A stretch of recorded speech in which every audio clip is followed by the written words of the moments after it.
welcome to the Death and All the Rest podcast, where we talk about life, death, and everything in between. Sorry, guys, we're laughing because we had a little bit of our own blip trying to get this started, and I told Chris to pause so I could open it up, and then he was the kid in class who the teacher told him to stop laughing. Yeah. And this is the result. You get a reaction. my internal experience came up. How fitting, based on what we want to talk about today. Mm-hmm. Internal experiences. Yeah, how to introduce this. It's not something we often think about, I don't think, or really define clearly, or realize that there's variation in how my internal experience versus your internal experience and the rest of the world. Mm-hmm. And I'll just start with mine. My internal experience is empty. It's quiet. Mm-hmm. It's blank. As I go through my day, I don't have a strong narrative. I don't feel the story of my day really well.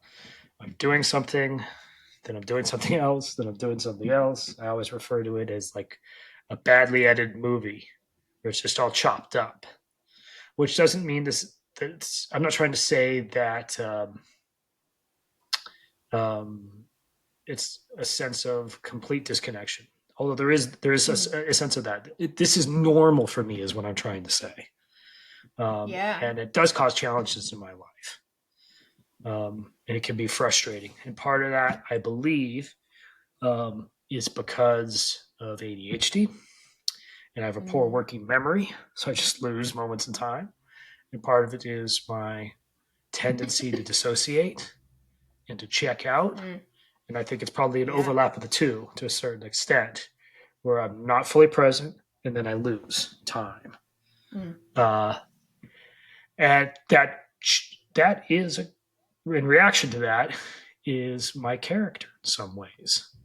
How I navigate my internal life and my sense of reality and of existence. And there is a lot of variety in that from me to other people. When you say it's blank, like, could you elaborate on that a little bit? Like what that means, I don't know how to ask how that looks when it's blank, but like, sure, how that looks. And I should have done that. That's a great point. I don't visualize things in my head, and I don't have running dialogue in my mind, which I understand that a lot of people do, and that blows my mind because there's nothing there. As I sit here, talking to you, if I stop, I'm just here as a person. There's nothing going on inside. There's nothing going on inside? Like, you're not thinking about the next part of the conversation or what I'm about to say? Nothing? No. Nothing? No. I don't have racing brain, which people talk about is it's not even racing brain. That's just like thoughts. No, I don't have any thoughts. But it doesn't mean I'm not thinking. This is another thing that people fight me about. I tell people about this.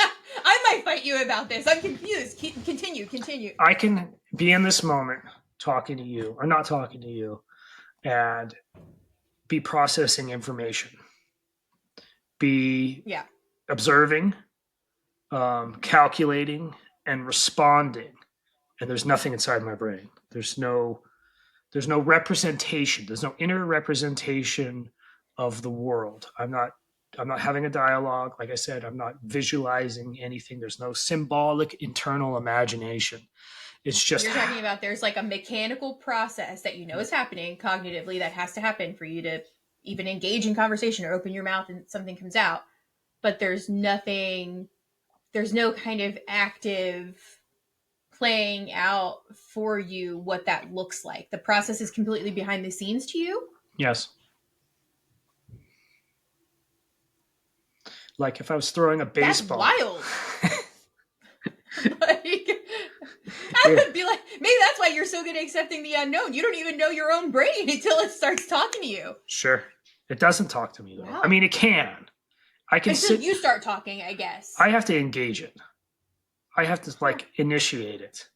Like if I was to play catch with a baseball and glove with my dad, and we're throwing a ball back and forth, I'm not thinking about anything.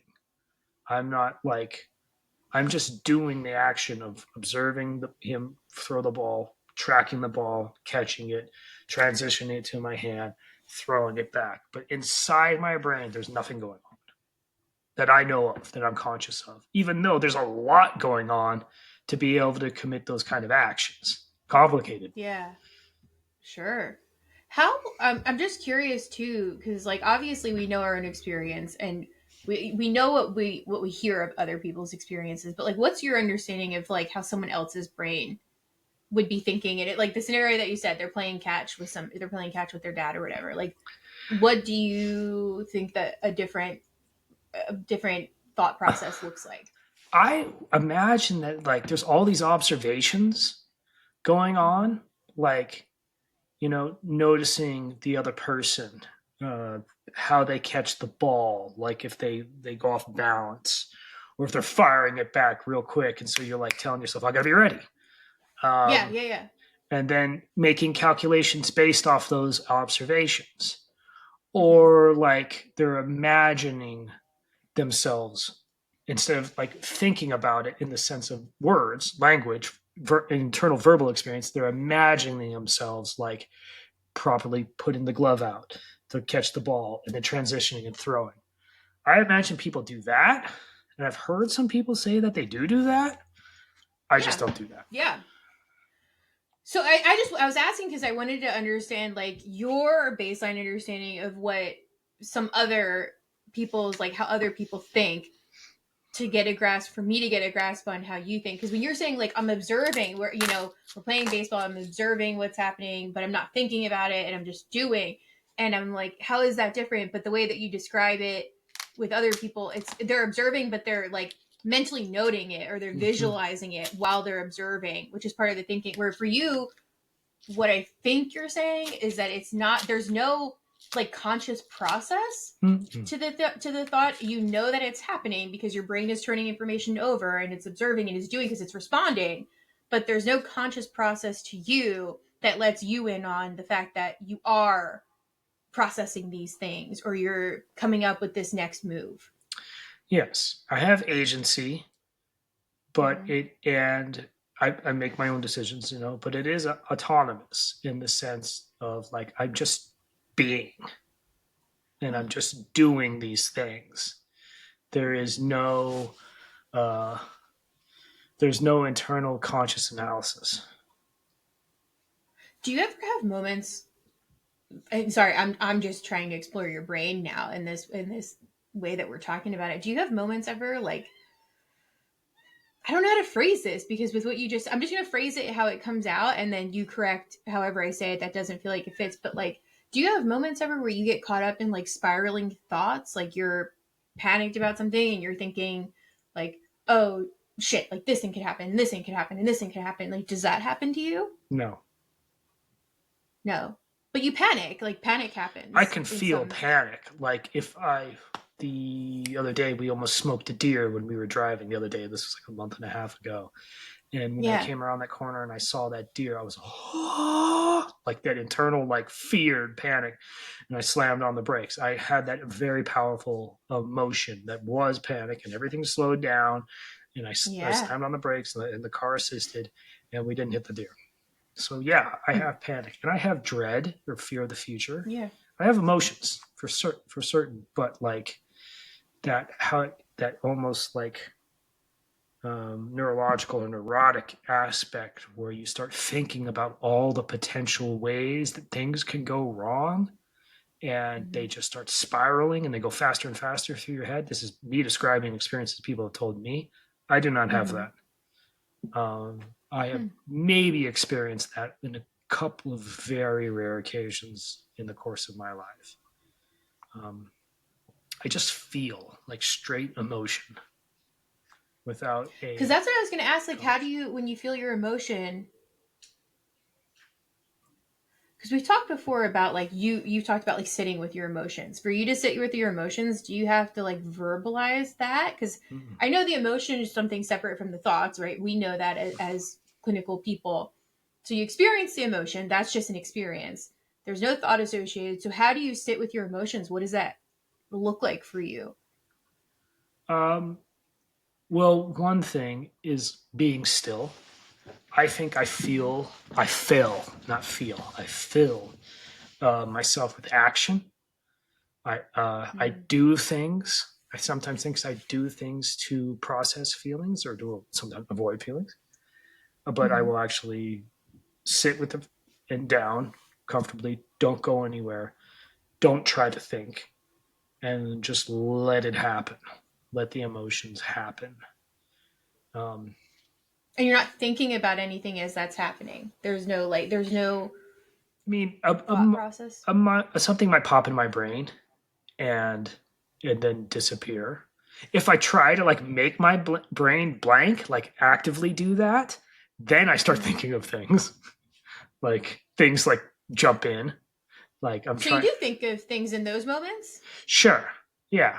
Okay. If I was to sit here and just try to meditate, and just like be still and not think of anything, I will start to overthink and I will observe, and thoughts or emotions or impulses will jump through my brain. But how do you relate that to your process? Because you said like you don't really think that way. Like that's not how.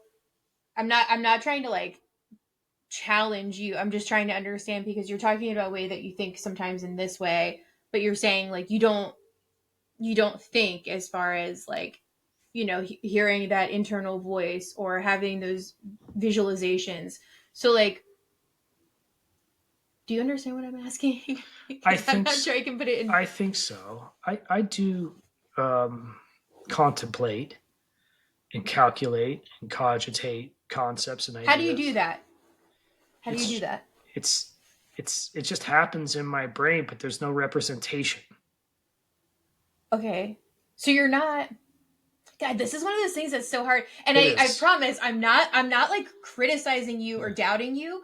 I'm just, it's like when we only know, and with thought especially, like we can only know our experience because we cannot go into someone else's brain and witness what that's like. So it's like short of you telling me about it, and then I have a hard time fathoming it because I'm like, because I'm like, well, how are you, like I'm reconciling this, like, okay, you're not hearing the voice, you're not visualizing, you're not like seeing words, but you're contemplating somehow. And I'm trying to make that make sense in my brain of like how that process looks. And I guess you don't actually owe it to me or anybody to explain that. I'm just curious if you know how.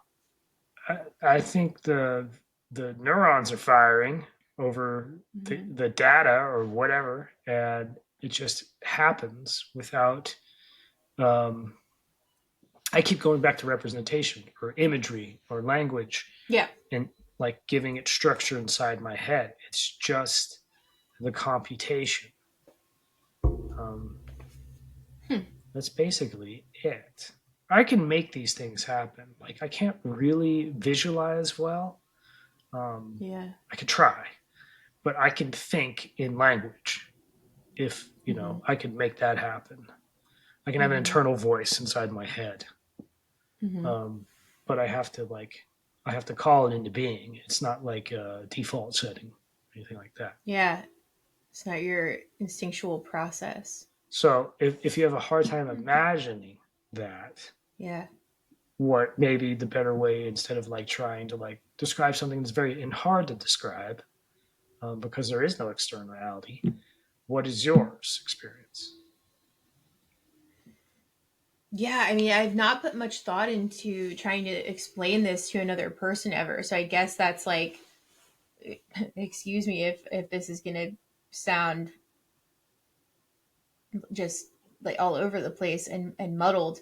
But I mean, for me, like and I know that there are real, I don't know if conditions is, but like labels for these things, like aphantasia, people who can't visualize at all. They just are not capable of doing that. But they think in, instead they think in words, or they think in, they have the internal voice. But for me, I do all of it. it depends on what it is. It depends, and I think part of that is it probably has to do with the way my working memory commits something to like the long term memory of things, and like depending on that, like there are certain things that's very visual for me. Like I will remember exactly how something looked, or I'll remember exactly what the words were of something that I read. Like I can picture that image. It's an image in that way, or it's words of that. A lot of times, like it's a voice, and I don't know, like I don't hear. It's not. And this is the part that's hard to explain. But I think a lot of people experience this. Not everybody, but like there's a voice that I can hear when I'm thinking, and I know. I guess like yeah, it's a voice, but it's not. It's not an actual voice. It's I don't know how to say it because it's not like a specific. There's not like a sound to it. There's not a tone. I can't be like that's my voice or that's my mom's voice or that like that's Morgan Freeman's voice. Like there's not like there's not an actual volume or tone to it, but it's something where I can hear it processing what I'm processing, the thoughts that are coming through. So and that's why I think of like that's thinking, right? Like to me, that's like that's thinking. Like it's not a voice, it's not me talking, it's not anything actively talking, but I'm talking inside my head and thinking to myself. Um, but yeah, so I mean, I visualize, I talk inside my head. That's how thinking works for me. For me, I think it's stronger if it has emotional content to it. Do you experience that? The thoughts are stronger if it has emotional content. Yeah. I think if it has an emotional impact on me, it can be stronger because the emotional content, depending on what it is, like some of that can just be turned over really logically in my brain. But if it's making me feel emotional in response to whatever the content is, but I honestly, I'd say the only big differences in that is not the difference in how I'm thinking, it's the difference in what I'm feeling as a result of thinking. I'm having a bigger emotional response, or I can feel it in my body. I'm starting to get panicked, or I'm starting to get excited, or I'm starting to get scared, whatever it is. But like the thought process looks the same. Aside from the fact that like I do have spiraling thoughts that like we were talking about, those racing thoughts or spiraling thoughts, like those happen if it's something very very stressful or very upsetting, distressing, scary, whatever, like that'll happen.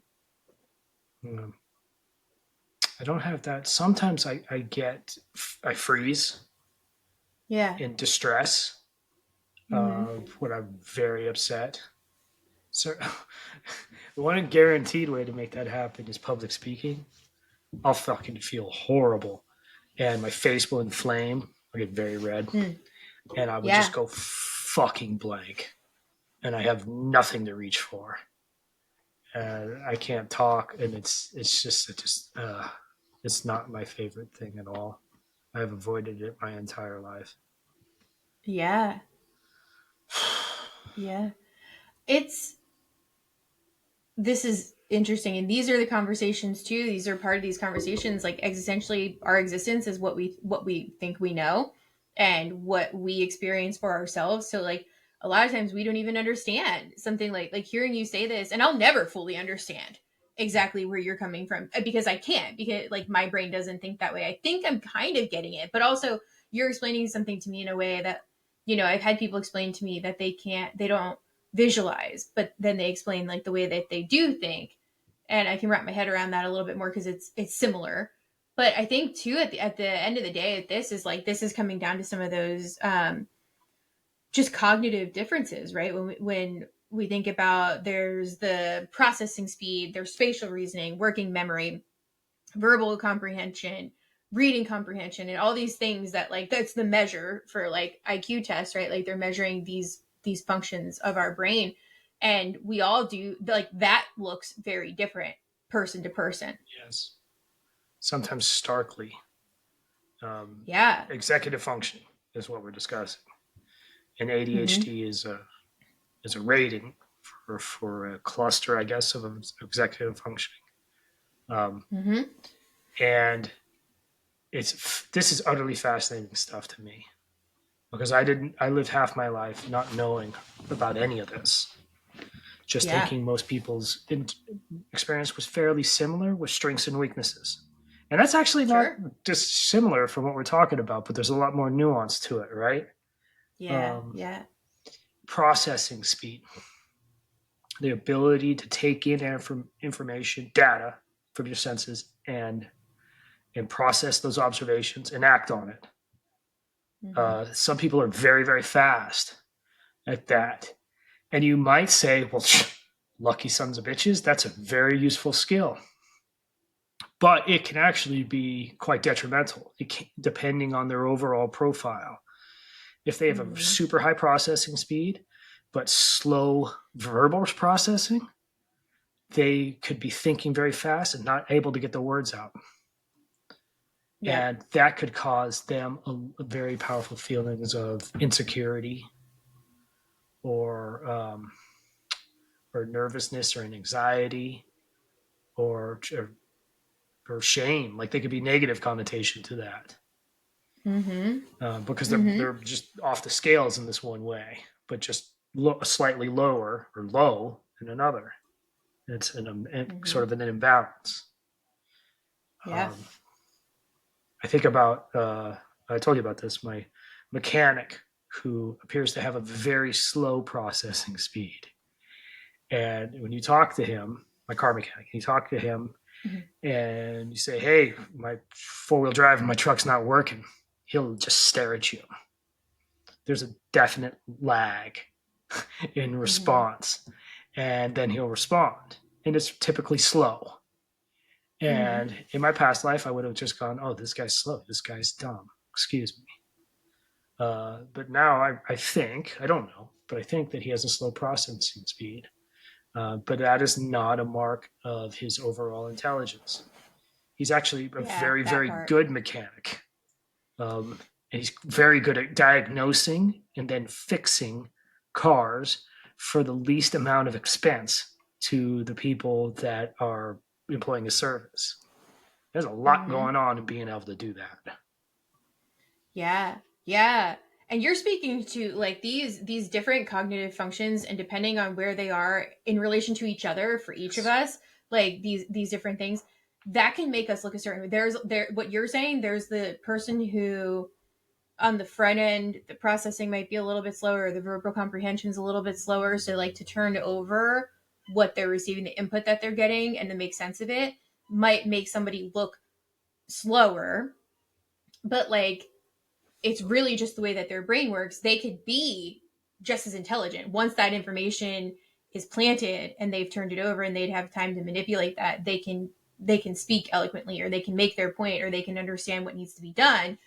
But like, that first input piece is hard. And then there's people on the other side of that where the processing is really fast, or the verbal comprehension is really fast, or the reading comprehension is really fast, but the output skills are harder. And those are the people that often get labeled as lazy, because people see them being able to engage, and they can have a conversation, they can understand what's being said to them, they can take something in, but like, it gets lost in the process of them having to put something back out, whether that's, that's getting something done, getting assignments done. And there's other parts of this too, right? Because there's like the executive function part of like time management, task management, initiation, all of that. And that could be a pause for somebody else too. Like, they might have the intelligence, they might have the processing speed, but they don't have the organizational ability and the initiation ability. And then that's where it looks like they're not trying. There's so many different labels that people pick up over time. And a lot of times this happens in like school age. This starts in like the school age stuff. This is your perceptions of, you're either a lazy student, you're an incapable student, or you're a student who is really smart but doesn't try. These are like the three very common labels people get when you have stark contrast in those cognitive functions. Yeah, you stick out. You do, yeah. In a systematically undesirable fashion. Yeah.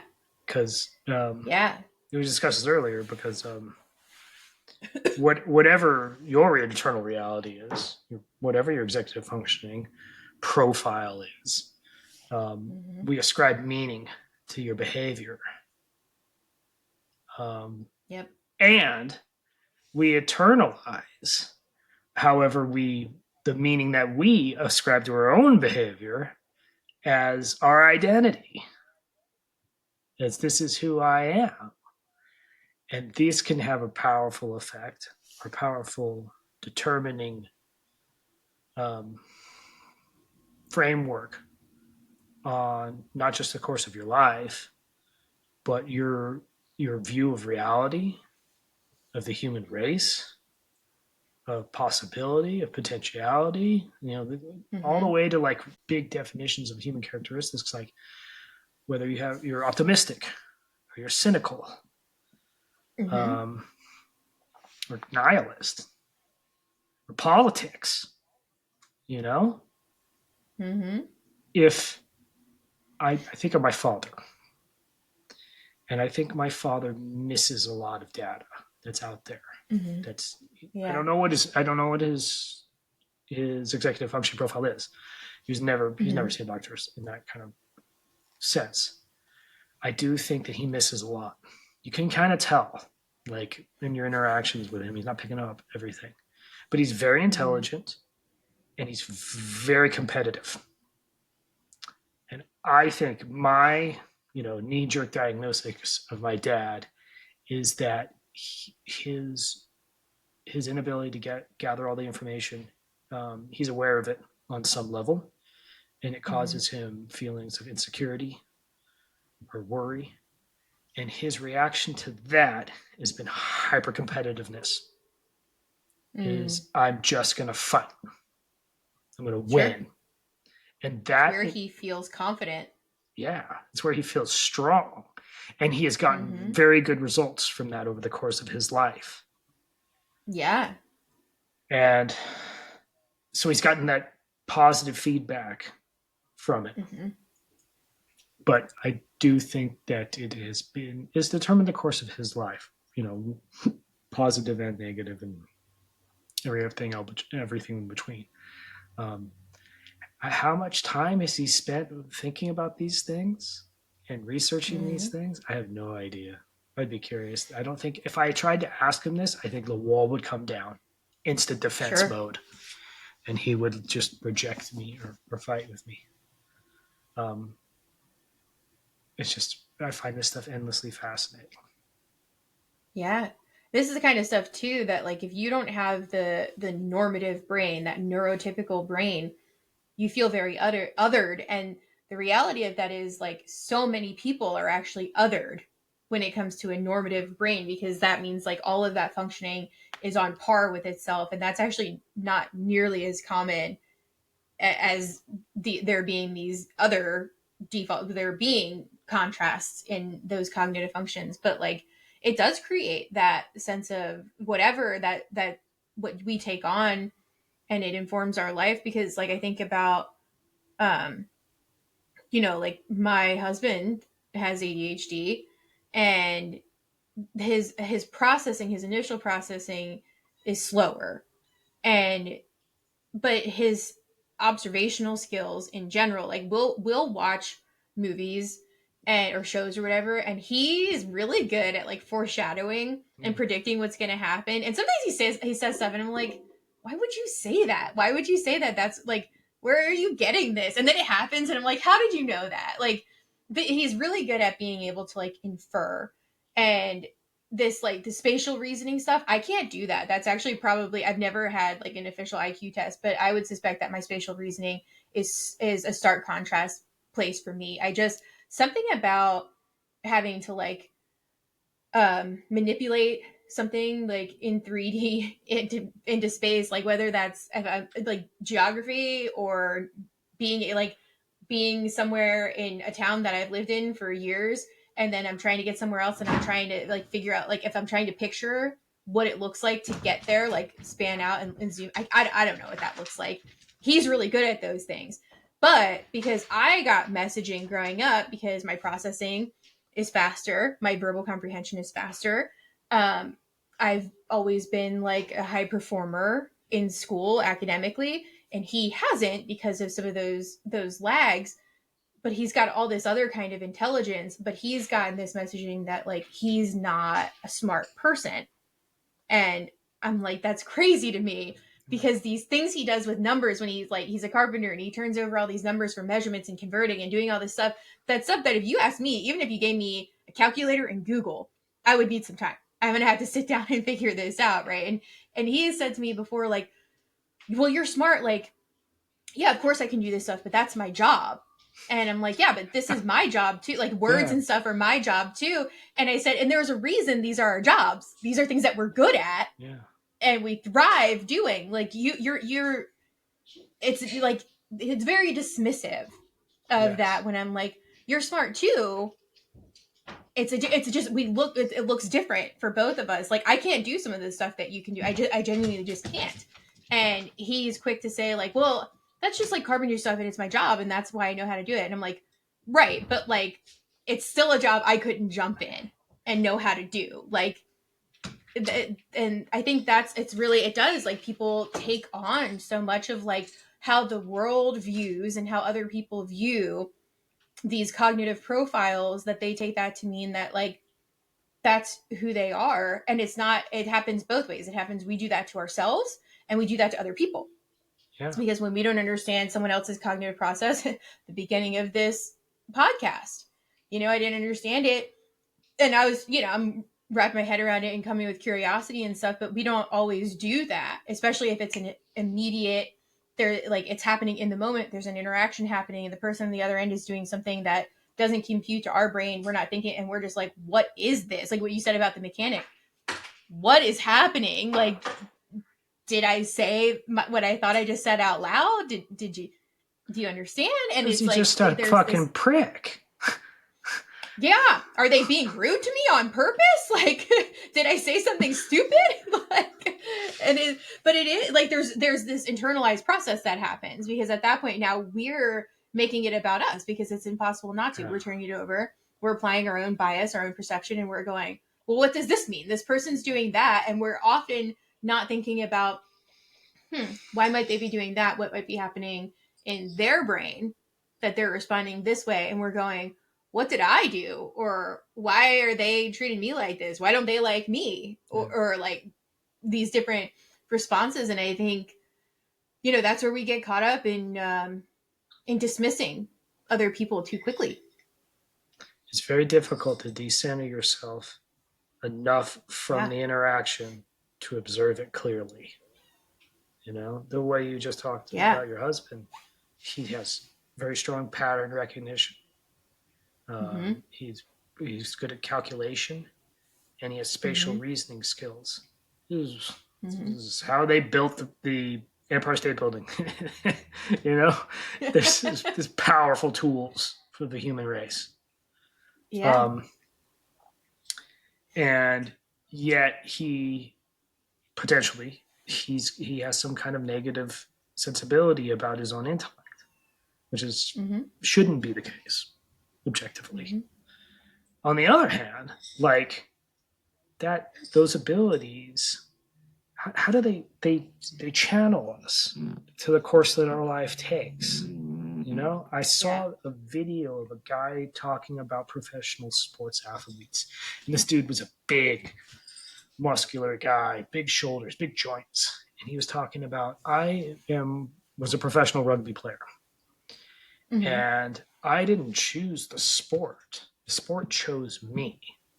As I was getting in athletics as a kid, I ended up getting slotted towards rugby because I'm very broad and I carry a lot of muscle and I have a lot of like forward, like drive, physical forward drive, He's like, I wasn't suited to be a gymnast, or I wasn't suited to be a sprinter. I'm just too big. But I ended up going into rugby and I ended up falling in love with it. Did I fall in love with it because of rugby in and of itself? Or did I fall in love with it because my attributes lent towards success in this particular sport? And then I got that feedback and internalized that as good and self-worth. And then I loved it. Does that make sense? It does make sense. it makes me think of like the existential conversations we've had where like we talked about it a little bit differently, but where people, they get into a certain profession and then they're not questioning it until it feels like it's too late, and they're like, oh, I could have done something different, or something I was more passionate about, or something that was more interesting to me, or whatever. And I think this is a two-way street as I'm thinking about it, because on one hand, I wonder how many people get into a profession that's not in line with those cognitive scores and scales, and then they feel so out of place the whole time, so there's this constant push against like misery existentially about what they're doing. But they feel, whether it's because they chased it for passion, or they chased it because it was a goal that they set, or somebody else set a precedent that this is what they should be going after, but there's a mismatch in that, because they're never going to feel like they're incredibly good. It comes natural to them at this thing because it's pushing against their natural way that their brain operates. And then on the other side of that, this is like the two-sided coin that I think, because I wonder if on the other side of that there would be the same thing, like people going into something that's exactly how their brain functions, doesn't challenge them at all, doesn't push them to grow, and then they're bored by the path that they've chosen because it hasn't pushed them outside of the comfort zone for growth. Yeah. What if, like, continuing with sports, because it's a very useful model for this, I think. Like, you love baseball. You're raised to love baseball. Everybody in your family loves baseball. Your brother's really, really gifted. He's got good genetics for baseball, but you don't. You're short and you're slow, and you're not gifted genetically. But now you're pissed because you feel cheated, and it causes ambition and drive, and you push yourself, and you practice relentlessly, much more than your brother does, and you end up going much, much farther and becoming a much greater baseball player because you just work so goddamn hard at it, because it hurt to not be good at this thing that you loved, and you just couldn't tolerate that spurred you onward. This is tough stuff. This is the kind of stuff too, I think, like in bringing this up, it's like, okay, what's the point, Chris and Brie? Like, why are you guys talking about this? But it's like, I think this is why. Well, it's there's a couple of reasons why. First reason is having people just normalize having these conversations, having a conversation with someone about how their brain thinks, because we don't know how other people's brains work, and not just how their brain thinks, but their processing speed and their ability to turn over and manipulate information, that working memory stuff, like all of this. So like, don't shy away from these conversations with other people, because this is that same stuff we've talked about in other ways, but that either over normalization, where we think that the way that something works for us is the way that it works for everybody, so we don't talk about it, and then we feel somehow othered because there are differences, but we don't know that there are differences because we're not talking about it. Or the other end of that is like feeling so othered because we recognize that something is very, very different in what our brain is doing than other people, and that feels wrong to us somehow. But I also think that this is hitting on that existential piece, because it's like, how many of us are actually calculating in our life goals and our day-to-day things that we're doing, and our longer term goals of where we're going? How much of that is based on the way that our brain functions? We don't often, I don't think a lot of us qualify that in when we're thinking about these things. And maybe we should, in both ways, in the ways that like, this is something I know that like isn't a cognitive strength of mine, but I'd like to push myself. I'd like to find ways to utilize this skill. Not necessarily that it's gonna make it like come easier to you, but to use it more. And then for the other things where it's like, hey, I know that this is an area that is more challenging for me. This is going to be more challenging, and being able to extend some grace to ourselves and decide where we want to go with that, and know that we might need more time when we're engaging those skills for things like. But I think that really could lend, like, if we can look at ourselves as not just like these goals that we create, our goals being created on passion and ambition and experience, and how our brain works. Yeah. Also, because I think it lends to like snap judgments. Know yourself. Know how you think. Know the possibilities. in your own brain, but also in others. You don't just default to go fuck yourself, as I did for so much of my life. Yeah. Because this ties into not just individuality and your own results out of life. This also ties into group identity and how you other others. And it's very easy to say, oh, this entire group of people who think differently than this group that I belong to are dumb or evil or less than, and therefore they should be dismissed or controlled or punished or have pain enforced upon them. And that's your relation to the human species. Yeah. Yep. Because this is something that, like, even as, you know, a mental health professional and someone with more understanding of these cognitive functions than the general person might, like, I still do that. You know, I'm out on the disc golf course and someone is like encroaching on me and not showing proper etiquette. They're like up our asses when we're teeing off and stuff. And I'm like, okay, you dick, like, back up. You know how to, like, show a little bit of etiquette. But then, you know, this one guy one time was doing that, and then he ended up, we said you could play through this hole with us, and then we ended up just playing the rest of the round with him, and he was great. I was like, but the whole time he was like up our butts on every one of the tee pads, and we're just like, bro, wait, like, let a little bit of space go. And we're kind of assuming his intentions, assuming that we know where this guy's coming from. He's in a rush. He wants to get through it. He doesn't care what other people are doing. And then actually once we like stopped and we were like, hey, why don't you join us and you can play with us as we go? And he was lovely. And we both said, me and my husband both, when we got in the car, I was like, I wish we didn't jump to that judgment, because that guy was really nice. And he was just trying to get around in before it got dark. And, you know, there was nothing. He wasn't thinking about the fact that he was like encroaching on us in our space. That wasn't a thought for him. But we jumped to like, oh, he knows he's doing that and he's trying to push us along or get ahead of us. And yeah, this is that these moments in like, slow down.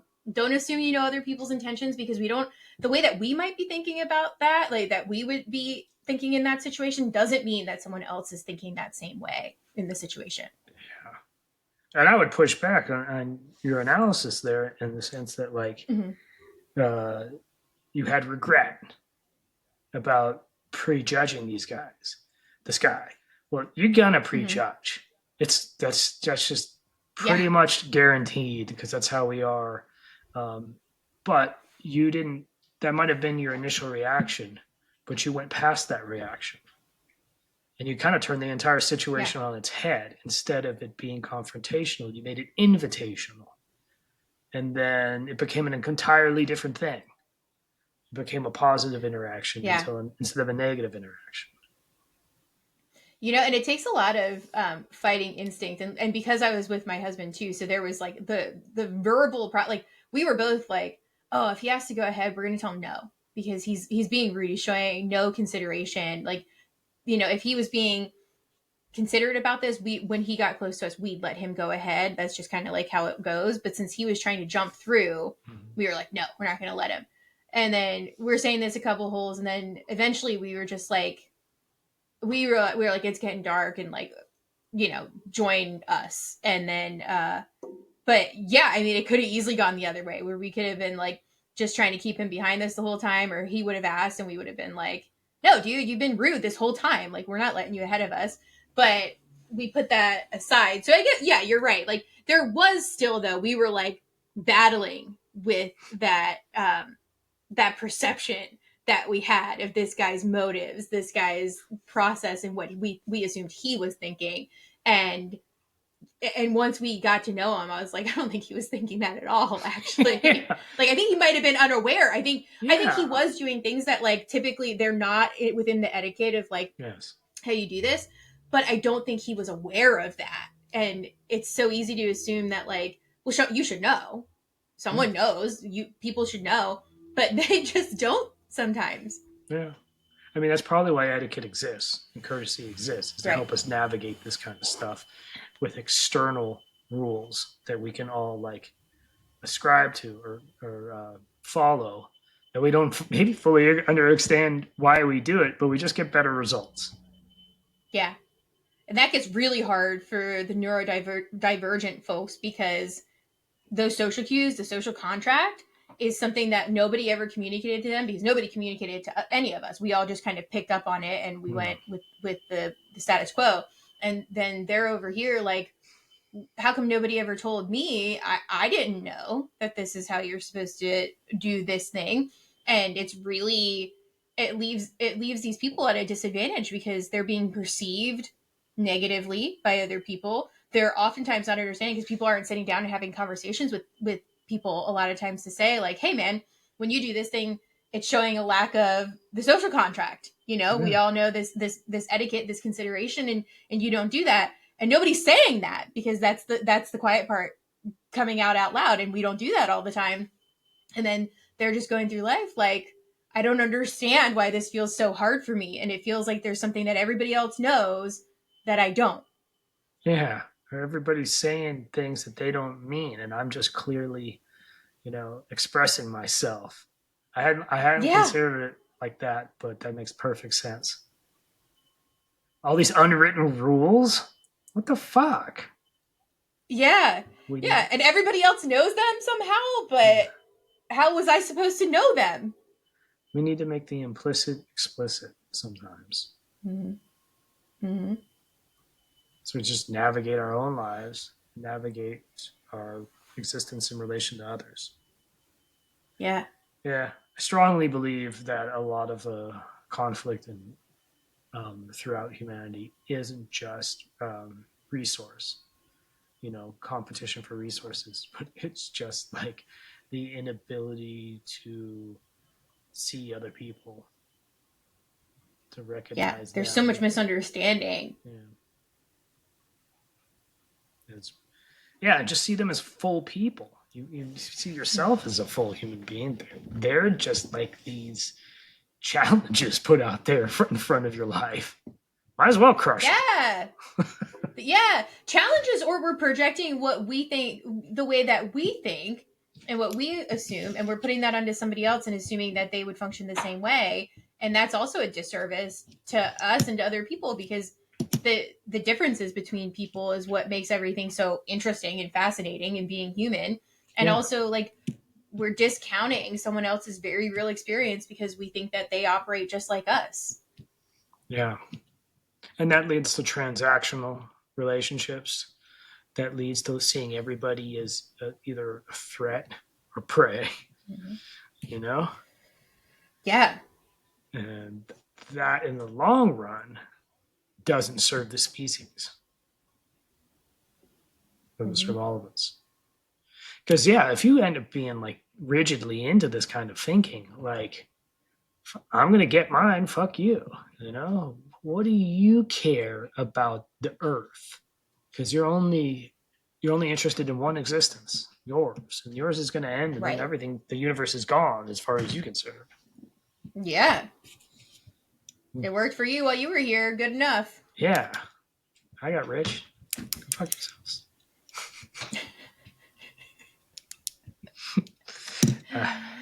They're out there thinking like that. Screwing it all up. Yeah. But I think for listeners, we're encouraging you guys to think outside of yourself, to consider other people, like move outside of perceptions you default to and beliefs that you have and biases that you have. And also regarding other people and yourself, like just start to understand how all of this applies and how much this affects the way that you talk to yourself and that you judge yourself. And the same thing with other people and how we engage with people, and especially the people that are not part of our lives consistently, our loved ones and stuff. I think we're better at doing that than we are with the strangers that we run into on the disc golf course or at the gas station or the mechanic. Like being conscious of this is like being conscious of humans all the time when we're interacting with humans. Yeah.